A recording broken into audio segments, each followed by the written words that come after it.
Nueva York, en el siglo XIX. ¿Sí, Oscar? Perdone que le interrumpa en su trabajo, señor, pero ya está aquí la señorita Wallace. Oh, qué puntual. La cité a las 5 y son las 5. Hágala pasar. Ah, Oscar, y sírvanos té. Sí, señor. Ahora les traigo el té.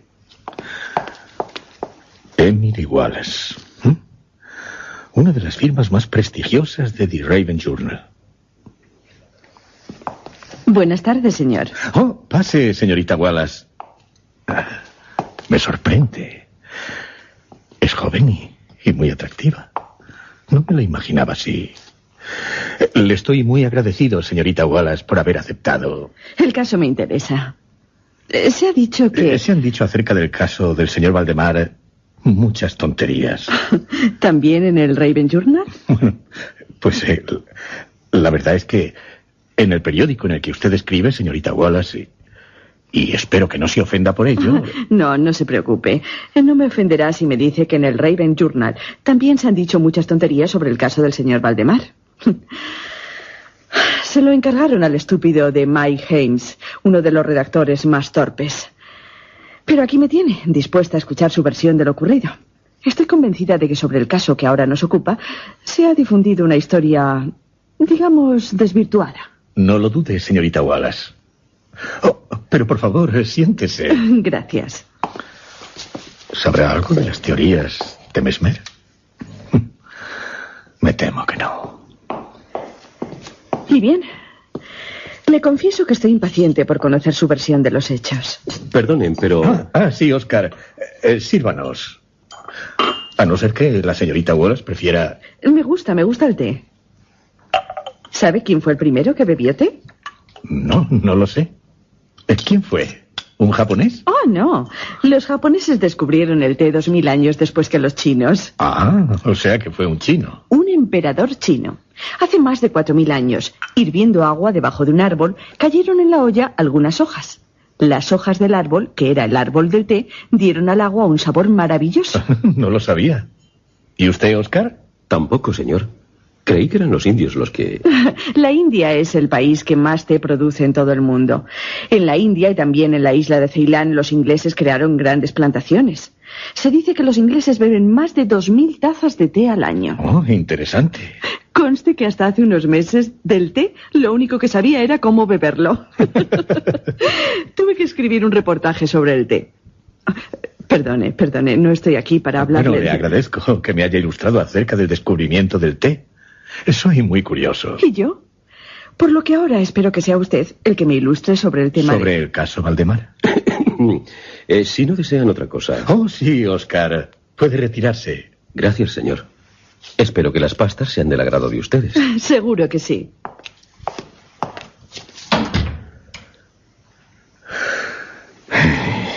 El caso Valdemar. Del señor Valdemar.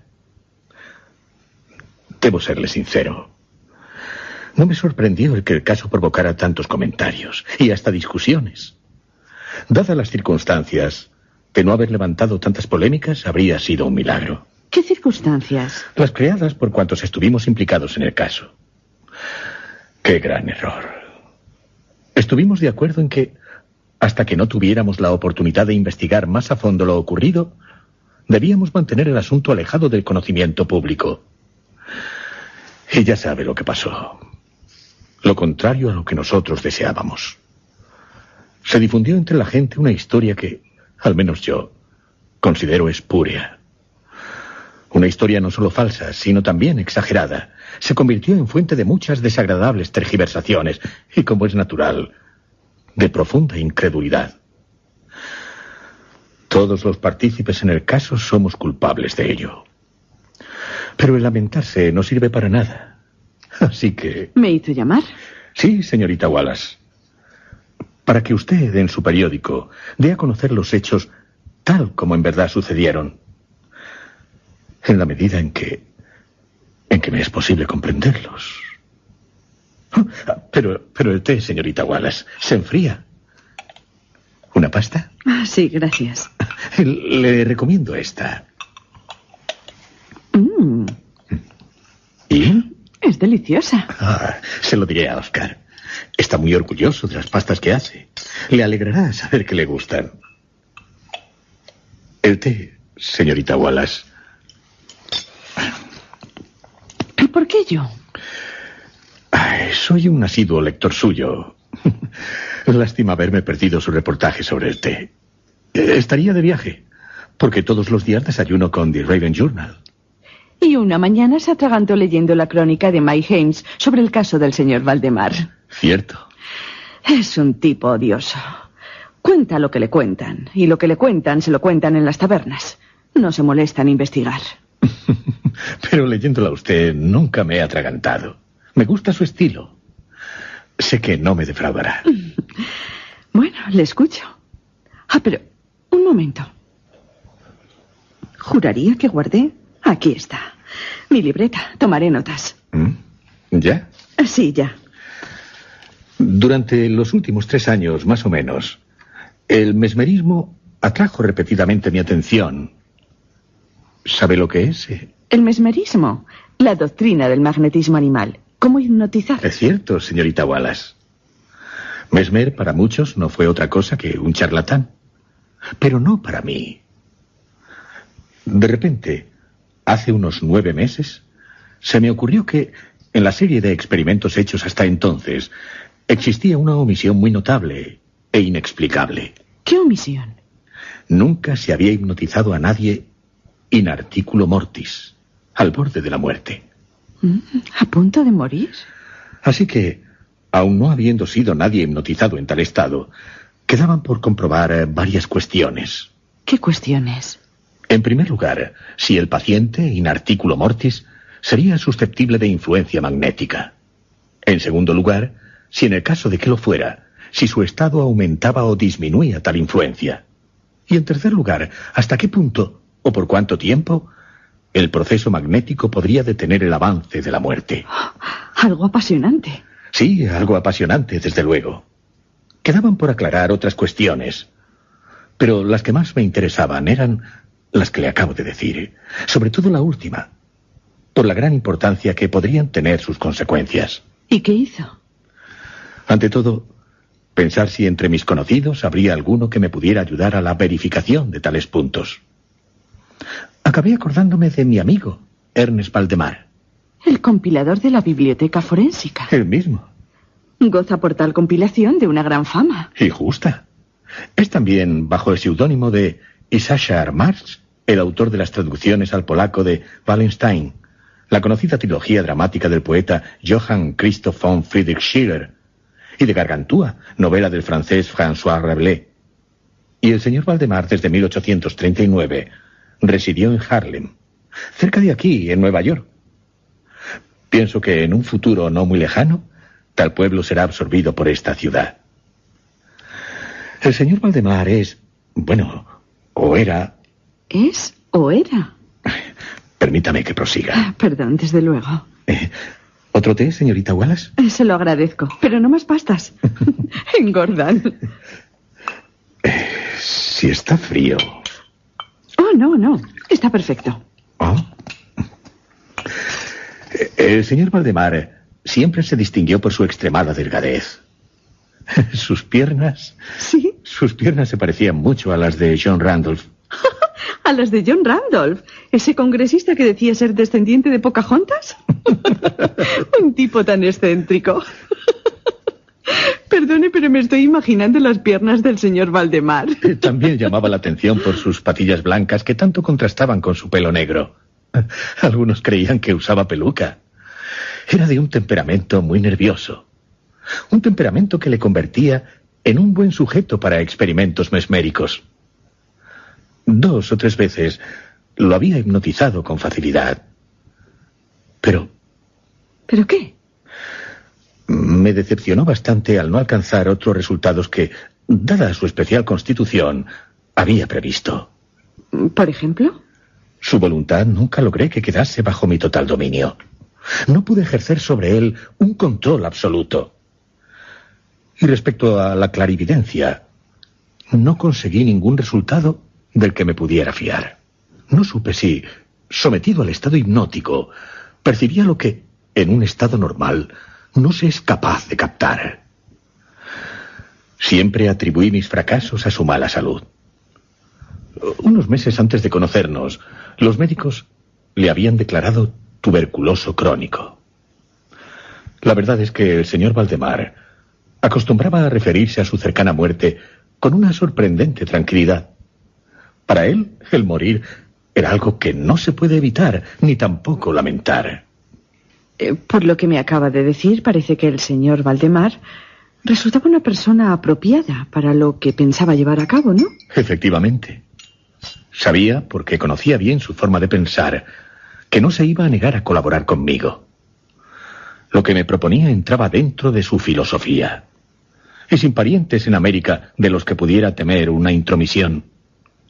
En conclusión, que le hablé francamente del asunto, y para mi sorpresa, pareció interesarle vivamente.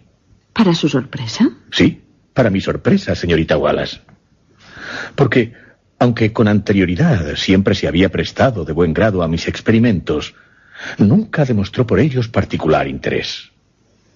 Su enfermedad era de las que permiten calcular con bastante exactitud cuándo sobrevendrá la muerte. Convenimos en que él me llamaría 24 horas antes del momento anunciado por los médicos que le atendían para su fallecimiento. Hace 7 meses, escrita por el propio Valdemar, recibí una nota en la que me decía: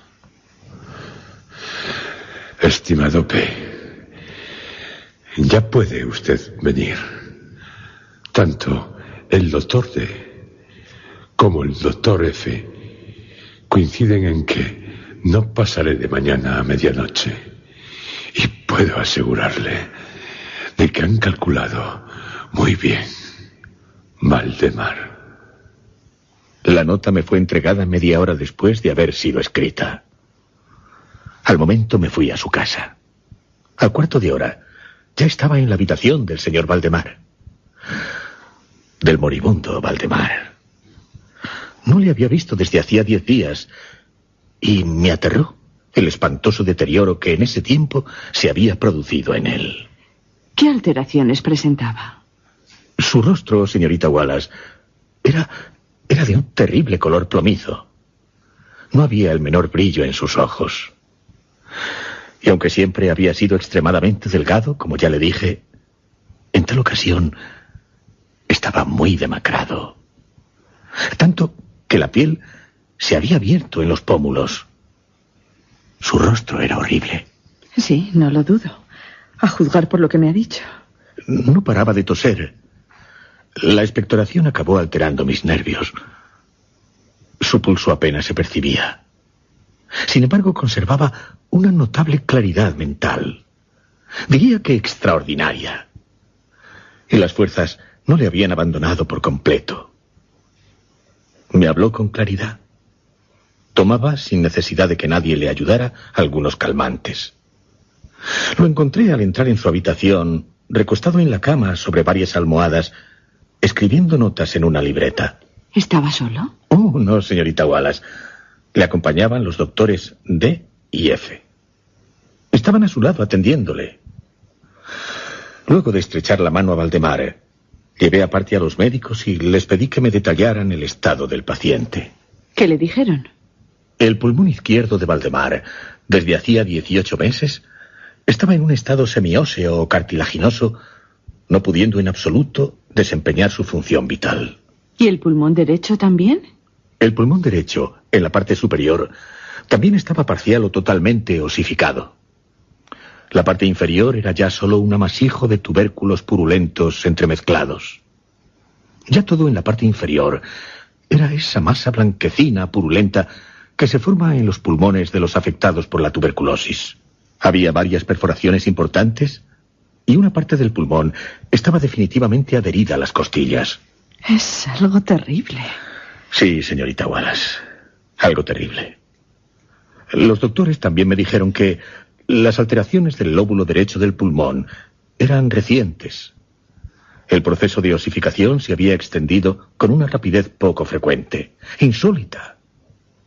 Un mes antes no había el menor síntoma y hacía solo 3 días que se habían observado las adherencias. Y aparte de la tuberculosis, los médicos sospechaban que Valdemar tenía un aneurisma de aorta. ¿Una dilatación anormal?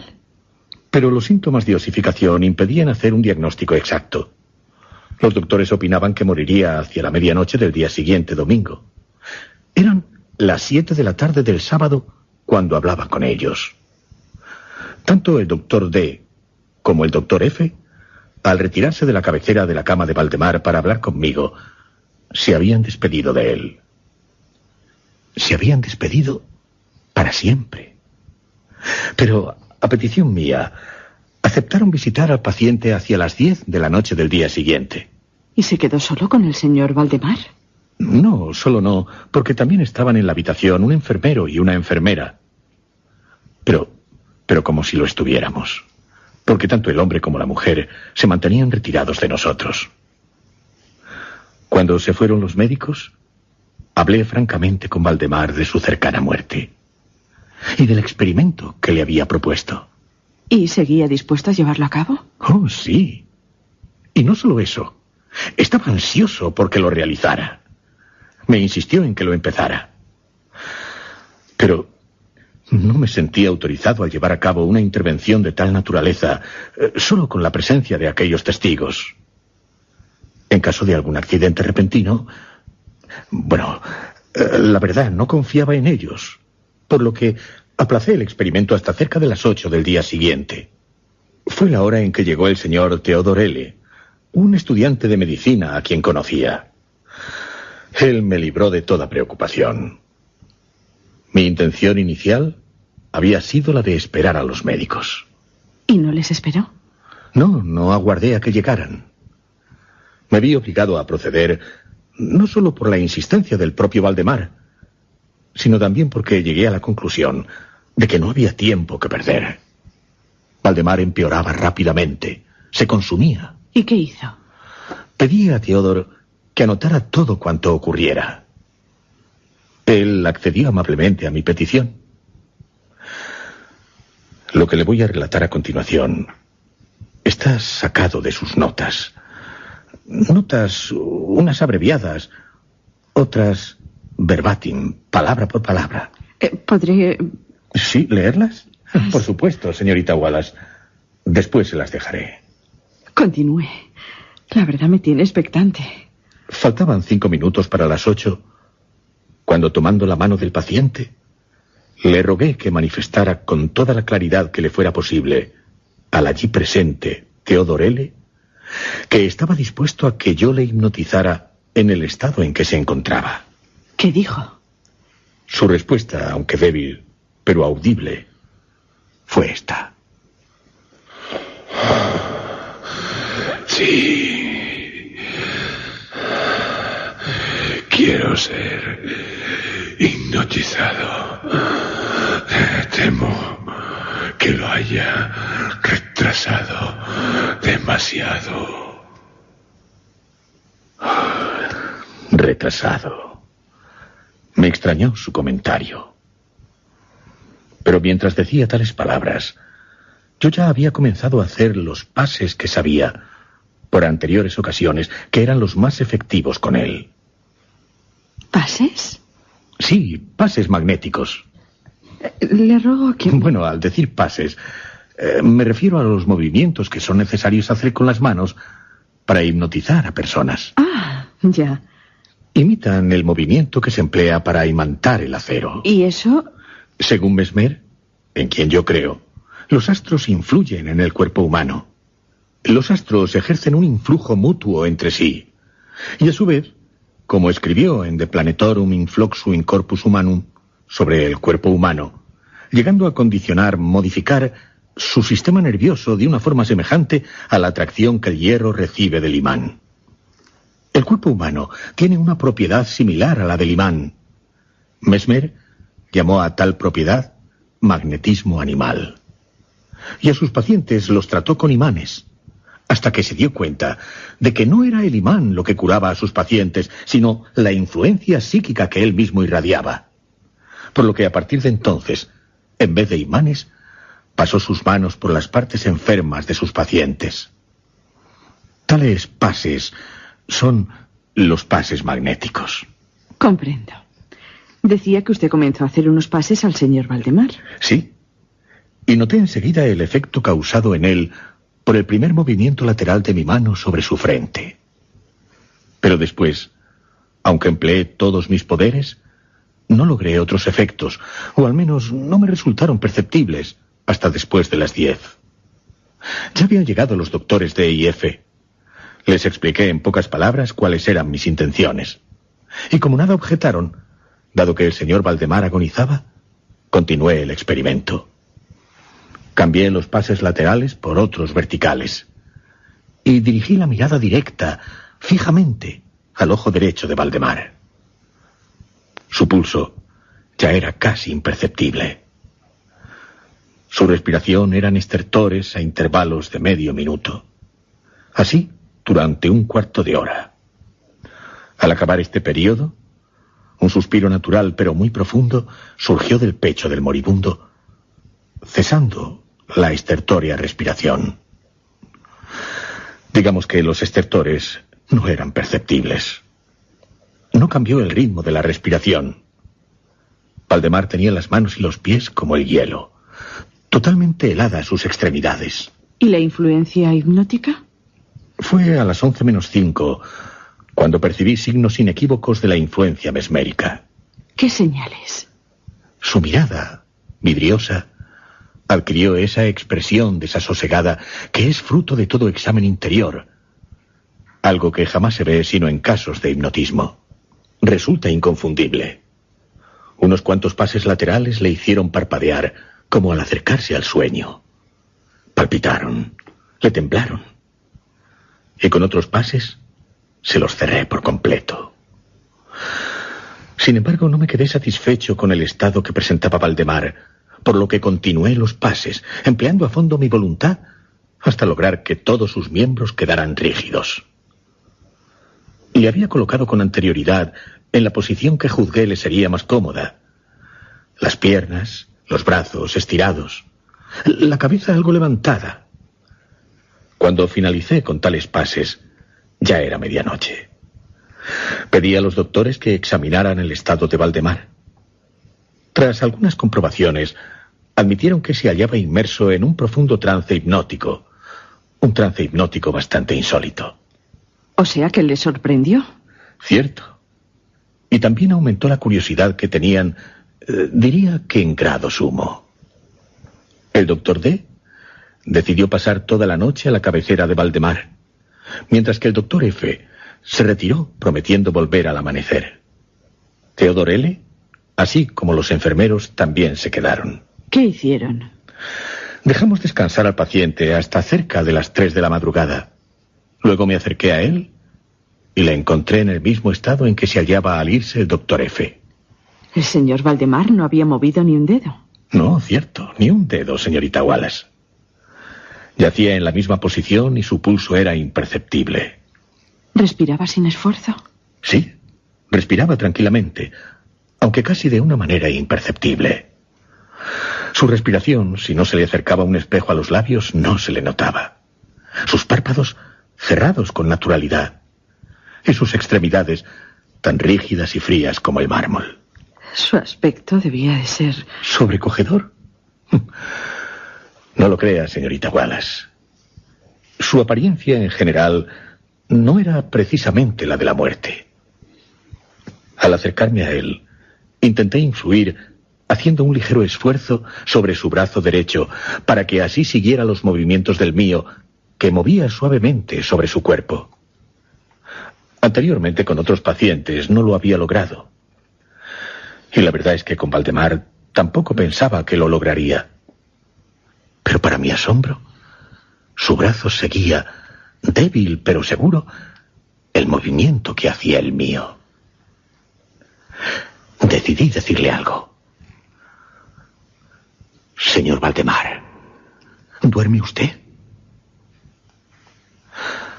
No responde. Pero en los labios, sí. En sus labios hay un ligero temblor. como si quisiera.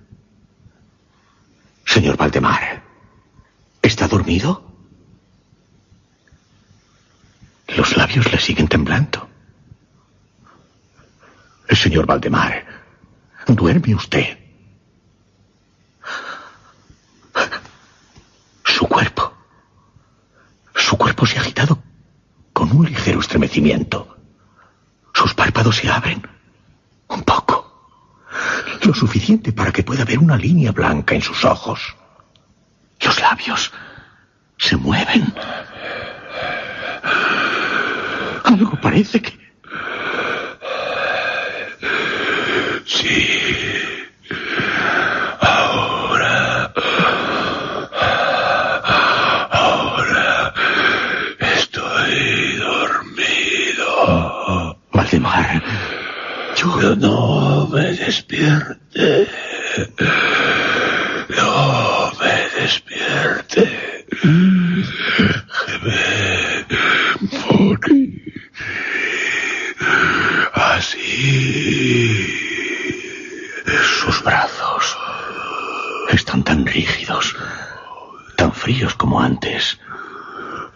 Pero el derecho sigue los movimientos del mío. Señor Valdemar, ahora sigue sintiendo dolor en el pecho. No me duele. Me estoy muriendo. Se está muriendo. ¿Y? No me pareció aconsejable seguir molestándole, señorita Wallace. No le volví a hablar. Le dejé descansar, dejando de actuar magnéticamente sobre su brazo derecho, hasta que llegó el doctor F. Lo hizo antes de lo anunciado. Aún no había amanecido. El doctor F se llevó una sorpresa. No pensaba que Valdemar aún estuviera vivo. Le tomó el pulso, le acercó un espejo a los labios y me pidió que le hablara otra vez. Señor Valdemar, ¿sigue usted durmiendo? Está como haciendo un gran esfuerzo. Vuelven a temblarle los labios y sus párpados se entreabren.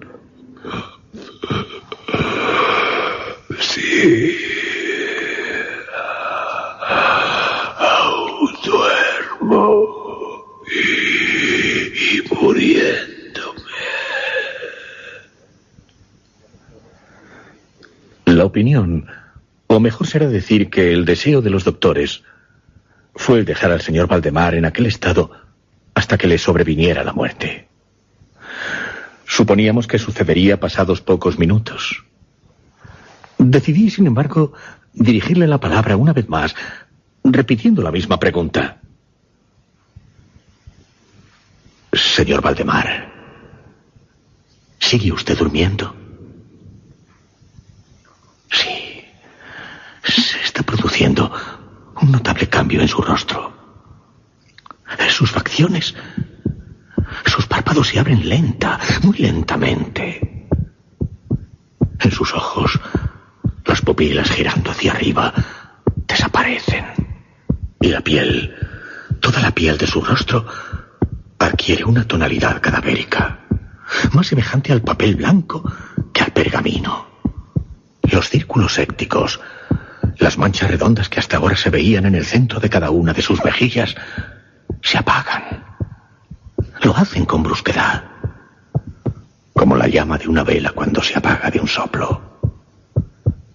El labio superior se contrae, se repliega, deja ver los dientes, hasta ahora ocultos.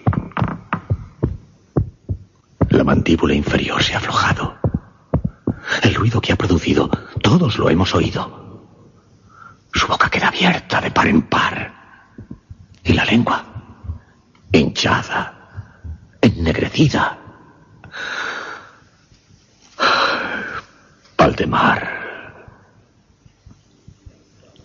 Señorita Wallace, todos cuantos estábamos allí presentes se nos suponía acostumbrados a los horrores de un lecho de muerte. Pero en aquel momento, el aspecto, la apariencia de Valdemar era tan espantosa, tan horrible, tan pavorosa, que todos, sin excepción, todos nos apartamos de la cama. Nunca había visto un rostro tan... Por favor, no siga. Estoy asustada. Si lo sabe el director, se burlaría de mí. Su relato me ha estremecido. Oh, perdóneme. No. Le agradezco que me lo haya contado de una forma tan realista. Ojalá, de escribir sobre el caso Valdemar, lo hiciera con la fuerza con la que usted me lo cuenta. Impresionaría a los lectores. Espero que tenga la oportunidad de hacerlo. Y de echar por tierra esas malsanas versiones que se han dado sobre lo sucedido a Valdemar. Magnífico. Y el señor Valdemar, supongo por lo que me ha dicho, murió en aquella madrugada. Ay, señorita Wallace, todos comprobamos que en Valdemar no había ya ningún signo de vida. Los doctores D y F, Theodore L., el enfermero, la enfermera y yo mismo, por lo que le creímos muerto. Pero... ¿Pero qué?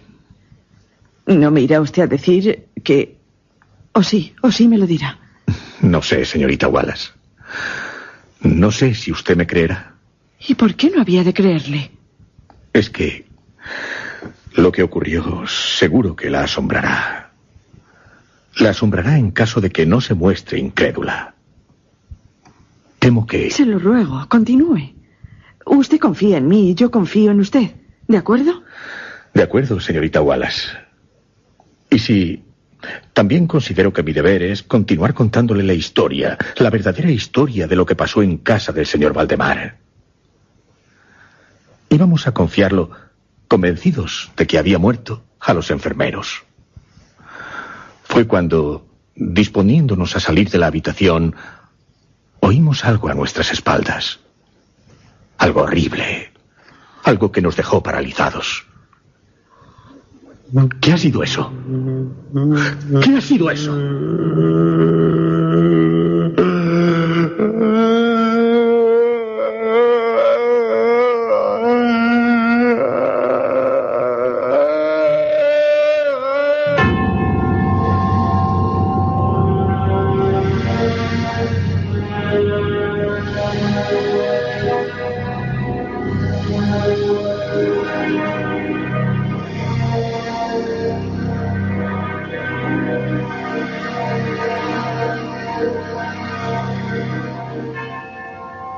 ¿Qué fue lo que oyeron, aterrados, cuantos se hallaban en la habitación del señor Valdemar? Oyeron algo espantoso. ¿Qué?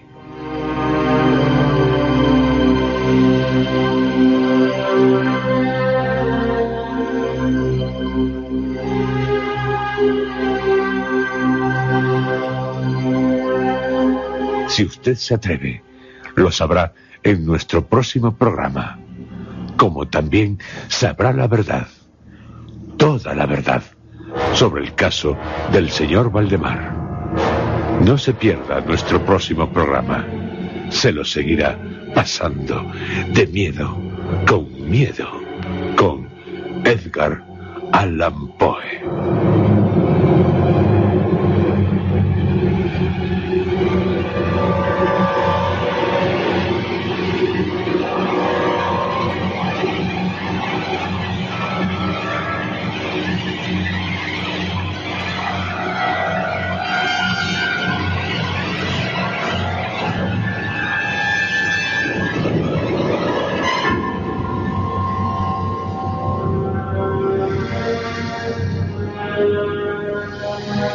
Y es que la verdad sobre el caso del señor Valdemar es uno de los relatos más macabros de Poe.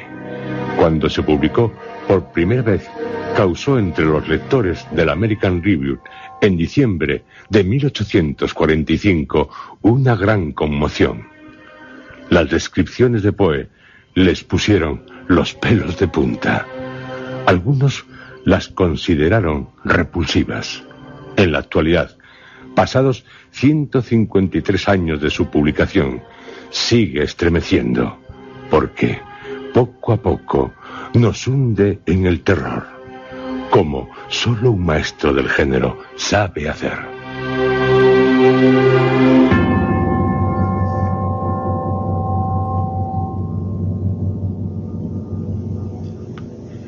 En este relato, la verdad sobre el caso del señor Valdemar, queda patente una de las grandes preocupaciones de Poe: la no muerte de los muertos. La muerte aparente le inquietó y la angustió, como la posibilidad de ser enterrado en vida o la posibilidad de resucitar.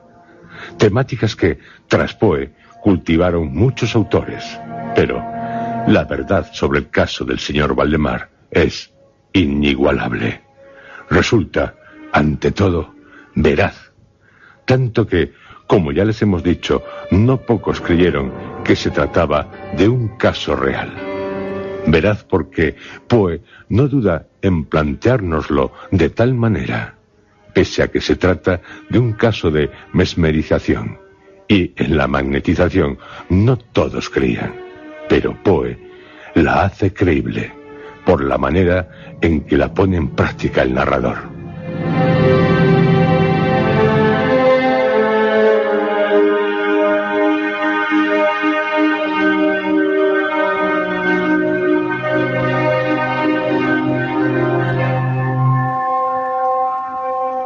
Los pases magnéticos, las preguntas que hace al señor Valdemar, los síntomas que presenta, ahí está el secreto de Poe: hacer la ficción real una aterradora realidad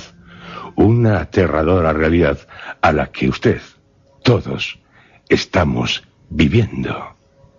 Sí, ¿qué oyeron cuantos estaban en la habitación de Valdemar? Algo como una vibración horrible, un sonido procedente ¿de dónde?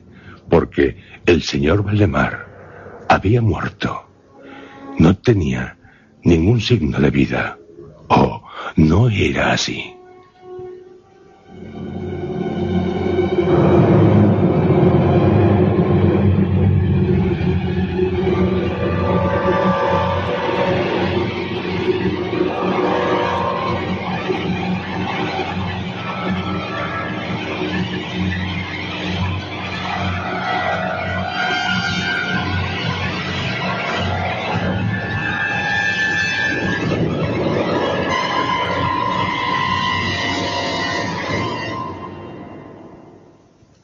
Si el señor Valdemar hubiera podido decir más de lo que dijo, tal vez diría: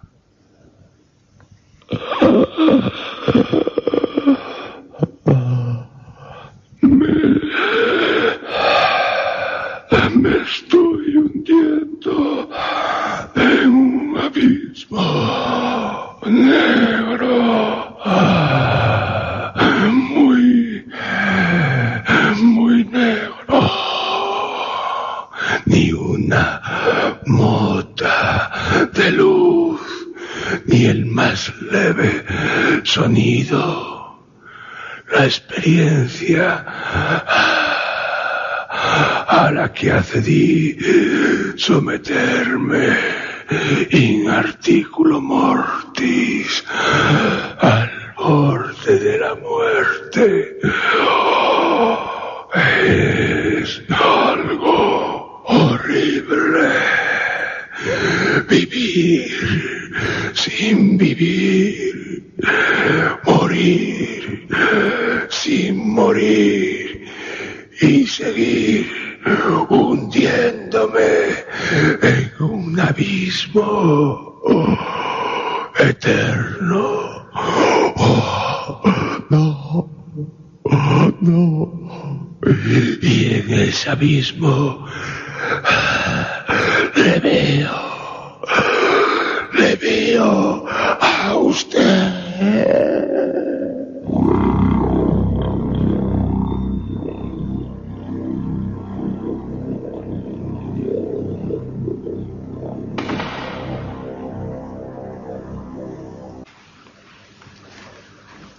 ¿Qué oyeron?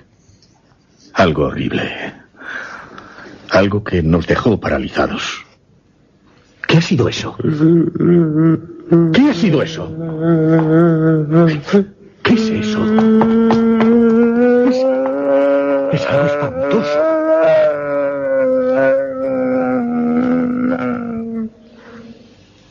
¿Pero qué era? Oh, señorita Wallace. Su lengua, hinchada y negruzca, vibraba. ¿Vibraba, dice? Oh, sí, se lo aseguro. Puede que la vibración durara 1 minuto. Con certeza no lo sé. Después, de las mandíbulas abiertas e inmóviles de Valdemar, surgió una voz que... sería por mi parte una locura intentar describirla. Una voz que nos heló la sangre. Hay 2 o 3 epítetos que, al menos en parte, pueden considerarse adecuados para explicarle cómo era. ¿Sí? Puedo decirle, por ejemplo, que era una voz áspera, quebrada y hueca. Pero el sonido en conjunto, eso sí que no se lo puedo explicar. Imposible. ¿Por qué? Por la sencilla razón de que nunca un sonido semejante ha lastimado el oído humano. No lo ha irritado. Nadie ha percibido tales resonancias. Por separado sí, pero juntas no. Y menos de un hombre. ¿Muerto? ¿O no? 2 características, sin embargo, puedo señalarle como propias de tal sonido. Es algo que pensé en aquel momento y es algo que aún sigo pensando. Puede dar cierta idea de su condición sobrenatural. ¿Sobrenatural? Sí, señorita Wallace. Sobrenatural. Porque natural no era. ¿Qué características? La voz parecía llegar desde muy lejos a nuestros oídos, al menos a los míos. Como si proviniera de una caverna situada en las profundidades de la tierra. Sí, una cosa así. ¿Y cuál es la otra característica? Señorita Wallace, me temo que no va a entenderme. Que yo no voy a... No, bueno, perdone, señorita Wallace. Creo que no me he expresado correctamente. No va a entenderme porque yo no voy a ser capaz de que me entienda. Me faltan palabras. Sí, palabras para manifestarle la sensación que... Bien, lo intentaré. La voz me produjo la misma sensación que producen al tacto las materias gelatinosas y... ¿Gelatinosas? Sí, y viscosas. Una sensación, desde luego, muy desagradable. Y tratándose de un sonido, pavorosa. Y de una voz. Porque le estoy hablando de ambos. De sonido y de voz al mismo tiempo. No le comprendo. Quiero decir, señorita Wallace, quiero decir que el sonido consistía en un silabeo muy claro. ¿Claro? Sí. De una claridad tal que asombraba y aterraba. El señor Valdemar hablaba. ¿Hablaba? ¿Qué hablaba? Respondía a la pregunta que le había hecho unos minutos antes. Y antes de que ustedes creyeran que había muerto. ¿O estaba muerto? No sé, estoy terriblemente confundida. Sería raro no estarlo, señorita Wallace. Yo, como recordará, le había preguntado... Señor Valdemar, ¿sigue usted durmiendo? No me respondió. Fue cuando comenzó a producirse un cambio notable en su rostro. ¿Y qué dijo el señor Valdemar? Sí. No. Estuve durmiendo. Y ahora estoy muerto. Muerto.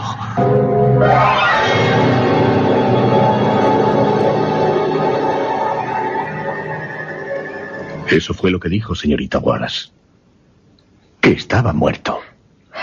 Pero vamos a ver, si el señor Valdemar estaba realmente muerto, ¿cómo es que le habló? No es fácil de explicar. No, no lo es. Todos, al oírle decir tales palabras, sentimos un gran horror. Un horror que nadie se molestó en disimular. Fueron solo unas palabras, unas pocas palabras las que dijo. Pero por lo que significaban y por la forma en que las dijo, logró escalofriarnos. Theodore L., el estudiante de medicina, se desmayó al instante. Y tanto el enfermero como la enfermera salieron corriendo de la habitación, huyeron. No hubo forma de convencerles para que regresaran. Supongo que la actitud de ellos no le extrañaría ni a usted ni a los doctores. Oh, desde luego que no, señorita Wallace. Si yo le dijera lo que sentí... ¿Qué? Sería inútil el pretender describírselo. Y puede que cruel. Cruel con usted, señorita Wallace.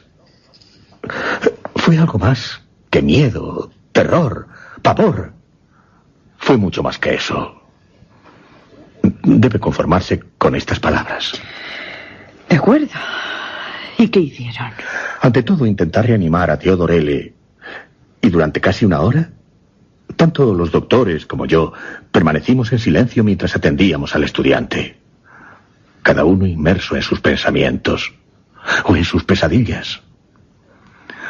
Creo que ninguno de los tres nos atrevimos a exponer lo que pensábamos. Pero aunque no lo manifestáramos, todos creíamos que se trataba de algo sobrenatural. Y cuando recobró el sentido Theodore L., es de suponer que... ¿Que nos ocupáramos del señor Valdemar? Exacto. Y eso es lo que hicimos. ¿Cuál era su aspecto? El mismo. Seguía igual. Sus ojos en blanco. Y su piel tan blanca como sus ojos. Apagadas las manchas de sus mejillas. El labio superior sigue contraído. Deja ver los dientes. Su boca abierta totalmente. Y esa lengua hinchada y ennegrecida. Es algo que me cuesta mirarle. Y al ponerle el espejo delante de la boca, no hay ni el más leve indicio de que respire. Ninguna señal de respiración. Pero, señorita Wallace... ¿Qué? Si le hacía una pregunta, volvía a vibrar su lengua. Oh, señor. Pero eso es... Era una señal, o la única señal, de influencia mesmérica. Resultó inútil el pretender sacarle sangre de su brazo derecho. No lo logramos, por más que lo intentamos. Tampoco su brazo obedecía a mi voluntad. En vano me esforcé por hacerle seguir la dirección de mi mano. Pero cuando le preguntaba, su lengua vibraba. Parecía esforzarse en responder, pero carecía de suficiente voluntad. Señor Valdemar, ¿me oye? ¿Me oye, señor Valdemar? Debo entender por el movimiento vibratorio de su lengua que me oye. Señor Valdemar. Sí, me oye. Pero está muerto. ¿Muerto? No, no lo está. No. He frenado su muerte mediante un proceso mesmérico, o lo que normalmente se denomina muerte. Perdone, pero todo lo que me cuenta es muy confuso. La verdad, no sé cómo de hacerlo, darlo a entender a los lectores de Raven Journal. Señorita Wallace, sé que lo contará, y que lo contará bien. La considero una magnífica periodista. Ahora no sabe cómo lo hará, pero ya lo sabrá. Agradezco la confianza que deposita en mí, pero ojalá estuviera yo tan segura. Y bien, señor... Continúo. Valdemar parecía esforzarse en responder a mis preguntas, pero no a las que le hacían los doctores D y F. Tampoco su lengua vibraba cuando le preguntaba el estudiante de medicina. Solo a mí respondía, o mejor dicho, intentaba responder. Y eso que hice todo lo posible para ponerle en contacto mesmérico con ellos. No logré tal relación hipnótica. ¿No quería tenerla? Puede que efectivamente no quisiera tenerla. Así que buscamos los servicios de otros enfermeros. Y a las 10 dejé la casa del señor Valdemar en compañía de los doctores y de Theodore L. Nos hacía falta descansar, y lo hicimos. Hasta que por la tarde volvimos a casa del paciente. ¿Paciente? ¿De qué otra forma llamarlo, señorita Wallace? Desde luego. Pero la verdad suena raro. Prosiga, se lo ruego. El estado del señor Valdemar seguía siendo el mismo. Discutimos un rato sobre la conveniencia... la conveniencia y la posibilidad, claro, de despertarlo. Pero poco nos costó llegar a la conclusión de que de nada serviría hacerlo. Era evidente que hasta entonces, como ya le he dicho, el proceso mesmérico había detenido la muerte, o lo que suele llamarse muerte. Nos parecía claro que despertarlo equivalía simplemente a... ¿A qué? O bien a asegurar su muerte de inmediato, o bien a acelerarla. ¿Y? Y así durante un periodo de 7 meses. 7 meses. Sí, señorita Wallace. Durante 7 meses, o casi 7 meses, el señor Valdemar permaneció en el mismo estado. Soy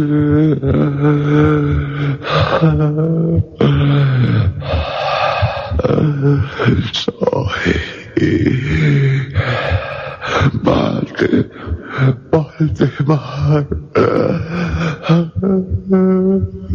Y estoy muerto.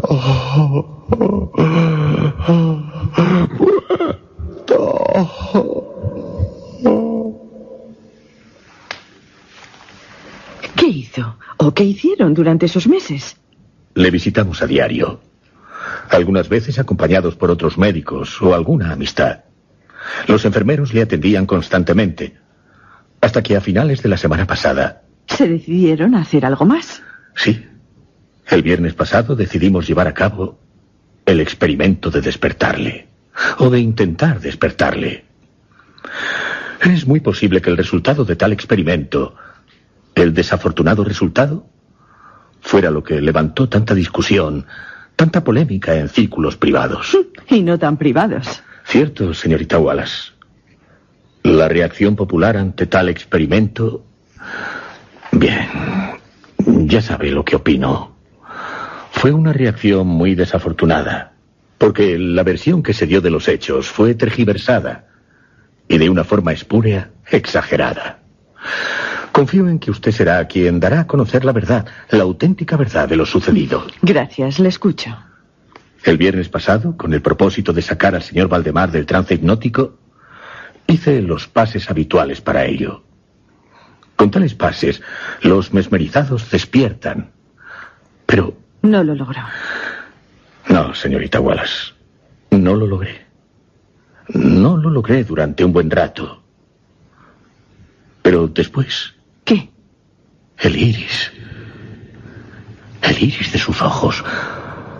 Parece que... Por favor, doctores, acérquense. Sí. En sus ojos. Fíjense bien. El iris. ¿Desciende? Sí. El iris está descendiendo. O al menos en parte. Cierto. ¿Qué significa? Lo considero un indicio de la reanimación del señor Valdemar. De su retorno a la vida. Sí, de su retorno a la vida. ¿Y ahora? El descenso de la pupila se acompaña de una supuración. Es un abundante flujo de icor amarillento. Icor. El líquido que supuran algunas úlceras. Es muy desagradable. Sí. Su olor es harto repulsivo. Pero no deja de ser otro indicio de su reanimación. ¿Seguro? Seguro, doctor.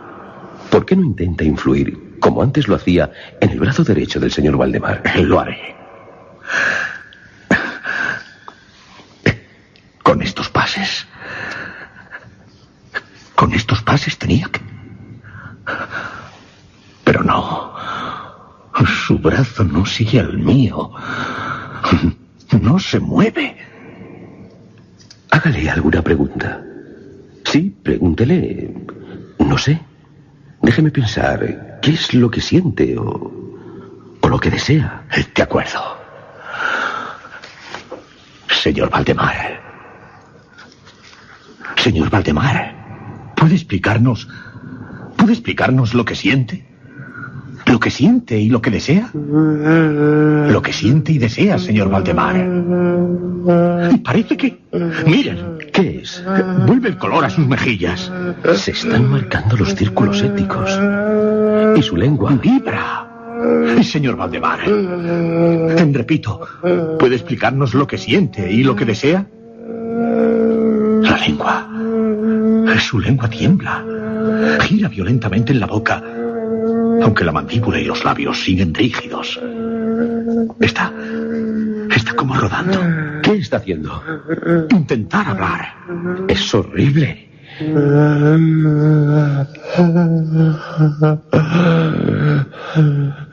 Por Dios, por amor de Dios, pronto. ¿Pronto qué? ¿Qué, señor Valdemar? Dese prisa. Hágame dormir. Hágame dormir. Oh, despiérteme. Oh, despiérteme. Pronto. Le digo que estoy muerto.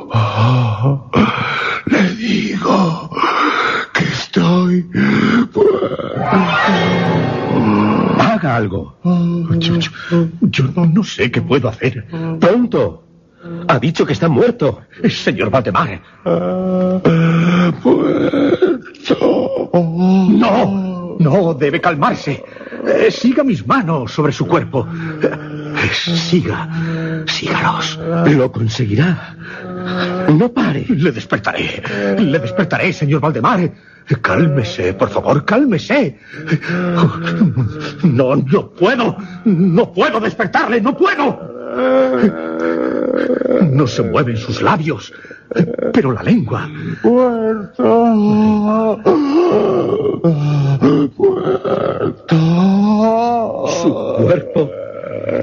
Su cuerpo se está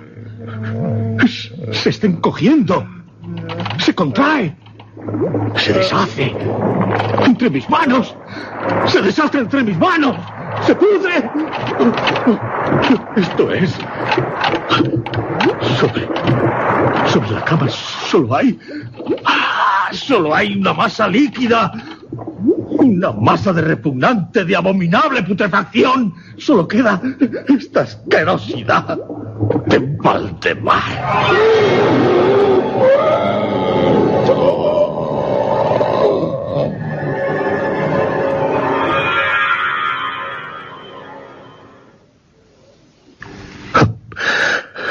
Perdone, señorita Wallace. Recordando lo que ocurrió, procuraré serenarme.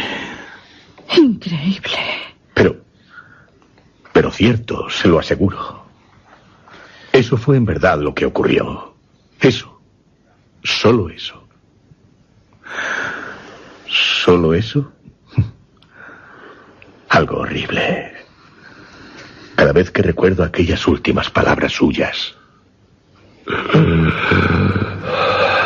Dese prisa. Hágame dormir. Hágame dormir. Oh, despiérteme.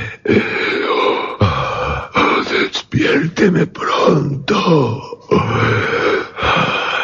Le digo que estoy muerto.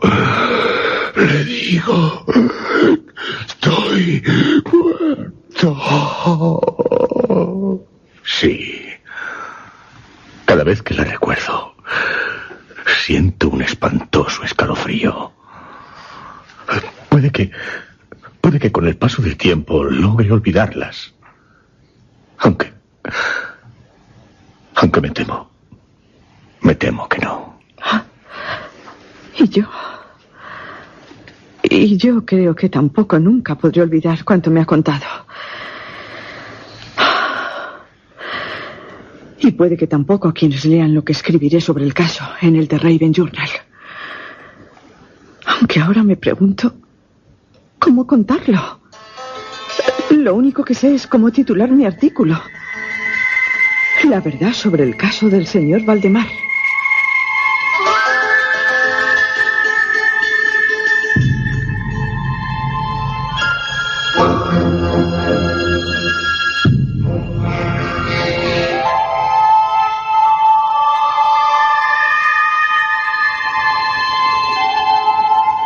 Sí, ya saben todos. Usted, y usted, y también usted. La verdad. La verdad sobre un espantoso caso. El del señor Valdemar. Uno de los relatos más aterradores de Edgar Allan Poe, de quien dijo Howard Phillips Lovecraft. Poe hizo lo que ningún otro había hecho, ni podía haber hecho. Y a él debemos el moderno relato de horror en su estado perfeccionado y definitivo.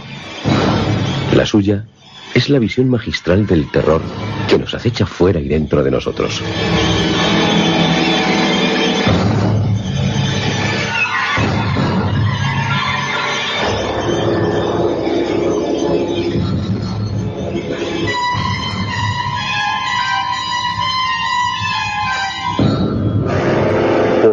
Como ya les hemos dicho, en 1844, un año antes de sorprender a los lectores del American Review, había publicado otro relato sobre la pseudociencia de Mesmer, Revelación Mesmérica. De Banquet, su personaje, nos dice George Walter en su biografía de Poe. Solo desea someterse a la experiencia con el objetivo de ser adecuadamente interrogado por el magnetizador. Según su convicción, solo en estado de sonambulismo será capaz de dar las respuestas claras que en estado de vigilia solo serían sentimientos difusos. Se reconoce ahí toda una dialéctica poesca.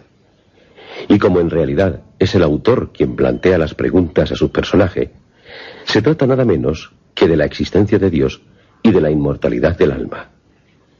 Una vez dormido e interrogado, Mankir experimenta la realidad de una futura encarnación a la vez individual y absorbida por Dios.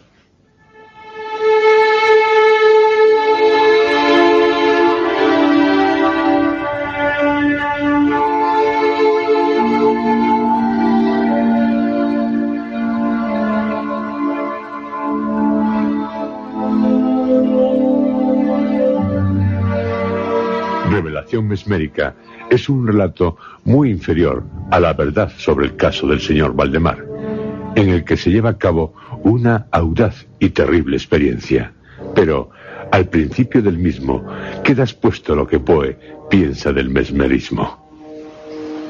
Aunque la teoría del mesmerismo esté aún envuelta en dudas, sus sobrecogedoras realidades son ya casi universalmente admitidas.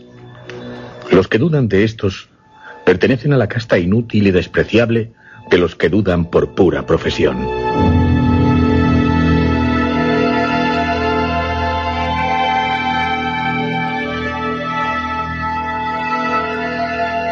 Poe no creería ciegamente en el mesmerismo, pero lo que sí está claro es que le interesó.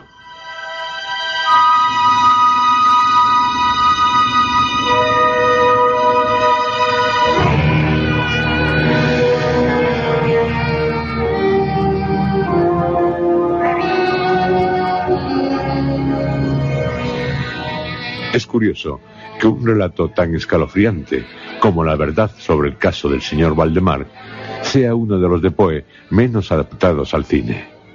Destaca la versión, con guión de Richard Matheson, que dirigió Roger Corman en 1962.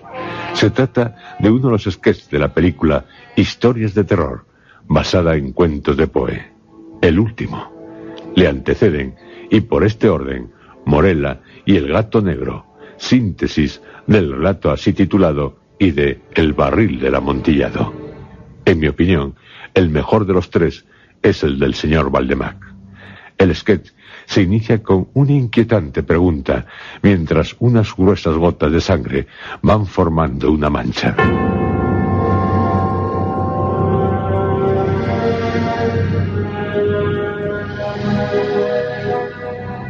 ¿Qué ocurre exactamente en el momento de la muerte? Sobre todo, si a uno no se le deja morir en ese momento. Y ya, en primer plano, pasando de un dibujo a imagen real, el rostro de Vincent Price, que encarna al señor Valdemar. Está siendo sometido a un tratamiento mesmérico por parte del pseudocientífico Carmichael, interpretado por Basil Rathbone. Carmichael, más que preguntar, le asegura que no siente ningún dolor, que se encuentra en una paz total, tanto de cuerpo como de mente. Valdemar, siguiendo los pases mesméricos de Carmichael, con un foco ante su rostro que cambia constantemente de colores, le responde afirmativamente. Ahora duerma. Duerma. Y cuando mi mano haya pasado ante su frente, despierte. Y Valdemar saldrá del estado mesmérico en el que se encontraba. Vemos que está acompañado también por su esposa Helen, una atractiva joven morena, a cargo de Deborah Paget y del Dr. James, interpretado por David Franca. El doctor le toma el pulso, teniendo que reconocer a regañadientes que su estado es satisfactorio. Para el Dr. James, el hipnotismo no es aconsejable, pero Valdemar le dice que gracias a él no tiene dolores. Discutirán el doctor y Carmichael. Este, por su expresión, ya desde un principio, no parece albergar buenas intenciones. Valdemar les dice que hay que aceptar la realidad, que en su cerebro los tejidos se están descomponiendo. Su muerte, sin estar en estado hipnótico, sería terrible. Accede a la petición de Carmichael de ser tratado in articulo mortis al borde de la muerte, a lo que se opone vivamente el Dr. James, a quien Helen le confiesa su terror de que su esposo está influenciado negativamente por el mago. Llegado el momento de la agonía, sometido Valdemar al tratamiento mesmérico, cuando éste le pregunta dónde está, acabará respondiendo: Oscuridad. Todo es oscuridad. No veo más que tinieblas, y entre ellas una multitud de personas. No, no, déjeme libre. No. ¡Cállese! Déjeme libre. Le dejaré libre cuando haya terminado. Carmichael no solo se propone el saber hasta dónde puede llegar el influjo mesmérico en una persona al borde de la muerte. También desea que cuando Valdemar se muera, su esposa Helen no se case con el Dr. James, lo que antes Valdemar aceptaba con agrado, dada la bondad del joven y el aprecio que le tiene, y sí con él, haciéndose también con sus propiedades. Pero Valdemar, ya con el rostro cuarteado, inmóvil en el lecho, le desbaratará sus planes. Se incorporará de la cama al tratar violentamente Carmichael a Helen, y avanzando amenazadoramente hacia él, mientras se va descomponiendo, acabará dándole muerte. El doctor, que se disponía a irse, vuelve precipitadamente a la habitación tras oír unos gritos. Se encontrará con Helen desmayada y con una masa repugnante, lo que queda de Valdemar, sobre el cadáver del malvado Carmichael.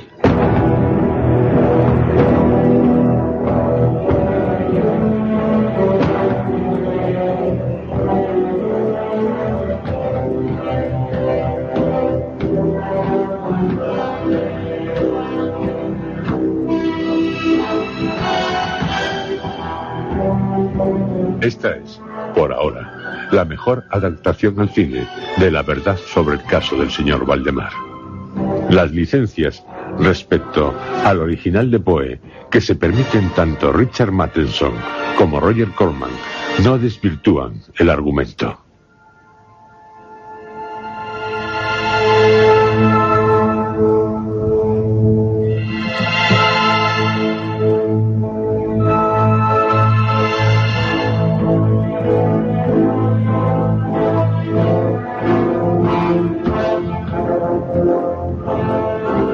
Sobre Poe, en el cine, se han hecho varias películas. Ya en 1909, Griffith le dedicó un cortometraje, siendo Herbert Joss el encargado de encarnar al escritor. De Harry Lashman es Los amores de Edgar Allan Poe, y de Fletcher Michael, El hombre de la capa, interpretado por Joseph Cotten y Barbara Stanwyck. Pero sobre todo, se han hecho muchas películas basadas en sus cuentos, como Laia, el relato que dentro de este primer ciclo que estamos dedicando a Poe, les ofreceremos en nuestro próximo programa.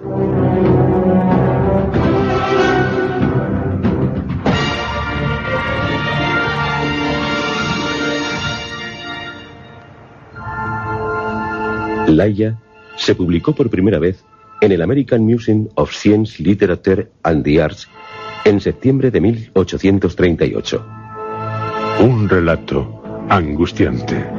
Si usted lo pasó de miedo, con la verdad sobre el caso del señor Valdemar, prepárese, porque para su espanto se verá cara a cara con Ligeia, con Laia, la que siempre entra y sale como una sombra.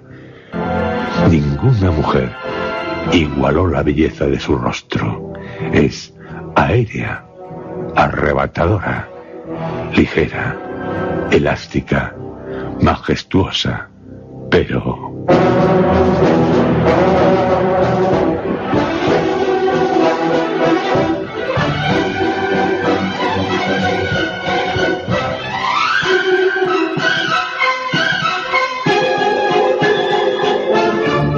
No se pierda Ligeia, Laia, uno de los más impresionantes relatos de Edgar Allan Poe. Laia le será inolvidable, para su bien o para su mal. Ya lo sabrá.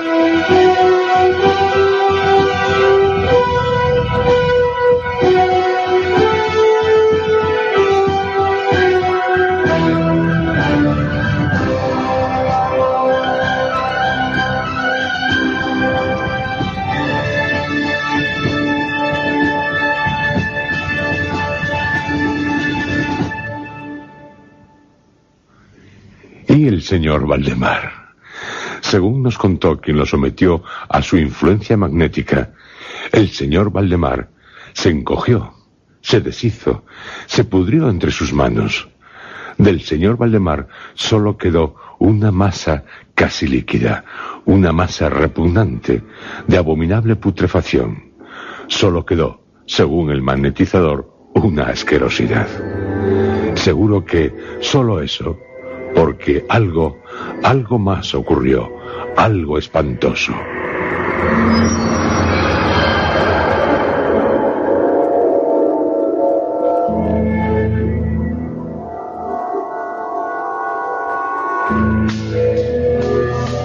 El magnetizador, tras relatar a la periodista lo que en verdad había sucedido en el caso del señor Valdemar, y una vez que ella se fue a la redacción, cenó frugalmente y se retiró en su despacho a leer una antigua obra sobre el poder de la mente. No podía imaginarse que él, sí, él, no solo el señor Valdemar, también acabaría siendo noticia.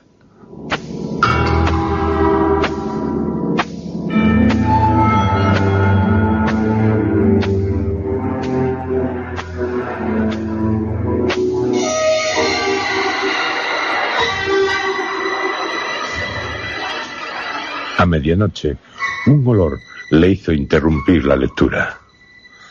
¡Qué olor más asqueroso! Verdaderamente repugnante. ¿De dónde puede proceder? Aquí no hay nada que...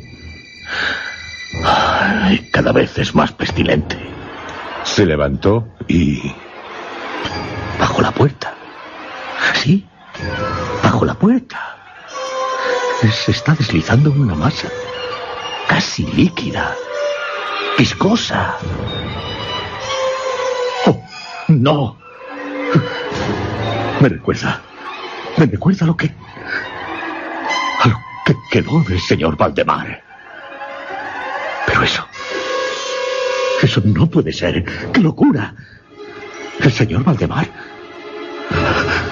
Una alucinación mía. Solo eso. Pero avanza hacia mí.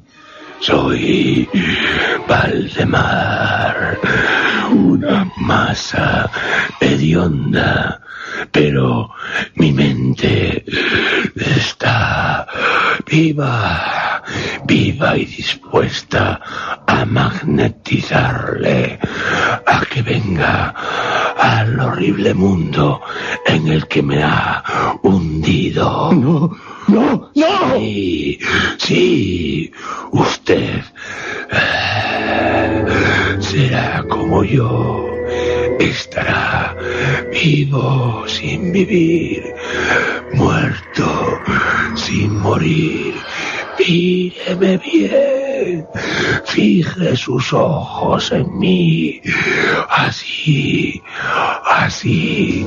le haré agonizar y después será como yo, como Valdemar, para siempre, siempre, siempre.